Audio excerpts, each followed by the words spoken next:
खबर दिन भर में इस वक्त बिहार की सियासत से जुड़ी बड़ी खबर सामने आ रही है। बिहार वोटर लिस्ट मामले में मुख्य चुनाव आयुक्त से असदुद्दीन ओवैसी की मुलाकात हुई है। मुख्य चुनाव आयुक्त से मुलाकात करने के बाद असदुद्दीन ओवैसी ये दावा कर रहे हैं कि इस प्रक्रिया की राष्ट्रीय दलों से चर्चा नहीं की गई।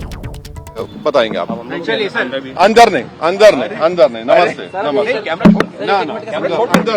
अंदर आधे लोग नोट। अब ये ईसीआई के तक ईसीआई के तक चुनाव आयोग ये कह रहा है कि 2002 में भी जब ये प्रक्रिया हुई थी 1 महीने का वक्त था। आप कह रहे हैं कि वक्त कम है, लेकिन उस दौरान ना पार्लियामेंट के इलेक्शन के लिए 1 साल का टाइम था। जो यहाँ सुन तो लीजिए, पार्लियामेंट के इलेक्शन में 1 साल का टाइम था, विधानसभा के इलेक्शन के लिए 2 साल का टाइम था। वो बात सही है कि इन्हीं महीनों में हुआ था, 31 दिनों की जानकारी इन्हीं महीनों में हुआ था, मगर टाइम तो था चुनाव के लिए। अगर आप चुनाव को सामने, अब आपको नवंबर में 4 महीने में चुनाव कराना है तो इसको भी तो सामने रखिए।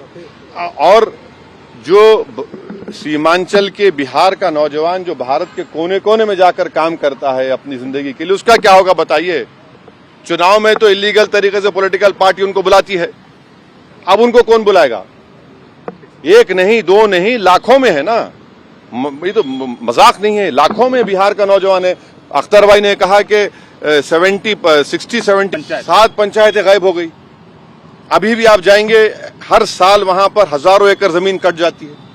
तो ये चीज है सर। बिहार के कानून व्यवस्था को लेकर लगातार तो असदुद्दीन ओवैसी को आप सुन रहे हैं, सीधे सीधे सवाल उठाते हुए मुख्य चुनाव आयुक्त से मुलाकात की असदुद्दीन ओवैसी ने, और इसके बाद वो कह रहे हैं कि ये जो प्रक्रिया है वो बिना राजनीतिक दलों से चर्चा के ही चुनाव आयोग की तरफ से शुरू कर दी गई। साथ ही वो ये भी कह रहे हैं कि 2024 की जो मतदाता सूची है उसको आधार क्यों नहीं माना जा रहा है।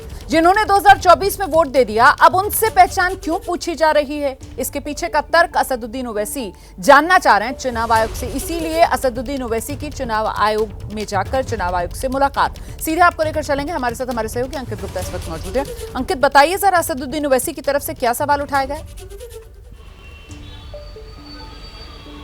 देखिए, ओवैसी साफ तौर पर यही कह रहे हैं कि 2 से 3 मुख्य मुद्दे उन्होंने उठाए हैं। पहला, उन्होंने ये कहा है कि बड़ी संख्या में ऐसे मतदाता जो कि बिहार से बाहर रहते हैं, जिनके पास में जो है दस्तावेज नहीं है, क्या वो 20 से 25 दिनों के दौरान ये दस्तावेज जुटा पाएंगे? ये अपने आप में बड़ा सवाल है, क्योंकि इसके लिए उनको वापस बिहार जाना होगा और वहां जाकर के दस्तावेज का अरेंज करना होगा, और ऐसे में वो एक कम वक्त है। दूसरा ये कहा है, जिस बात का भी आपने जिक्र किया, कि 2024 में अगर उन्हीं मतदाताओं ने मतदान किया है तो आखिर अब अगर आप उनका वोट काटते हैं, क्या ये सही है? अगर आपको ये प्रक्रिया करनी थी तो आपने 2024 से पहले क्यों नहीं की? विधानसभा चुनावों से ठीक पहले ये प्रक्रिया क्यों की जा रही है? इस तरीके के सवाल उठाए हैं। तीसरा ये कहा है कि बिहार का एक बड़ा हिस्सा ऐसा है, खास तौर पर जो नदियों के इर्द गिर्द है, जहां पर बाढ़ आती है, खास तौर पर कोसी की बात की जाए या फिर आसपास के इलाकों के उसके बात की जाए, तो वहां पर जो बाढ़ आती है, तो देखिए ओवैसी साहब जो अंदर आ चुके हैं चुनाव आयोग से मिलकर के। ओवैसी साहब कुछ कहेंगे?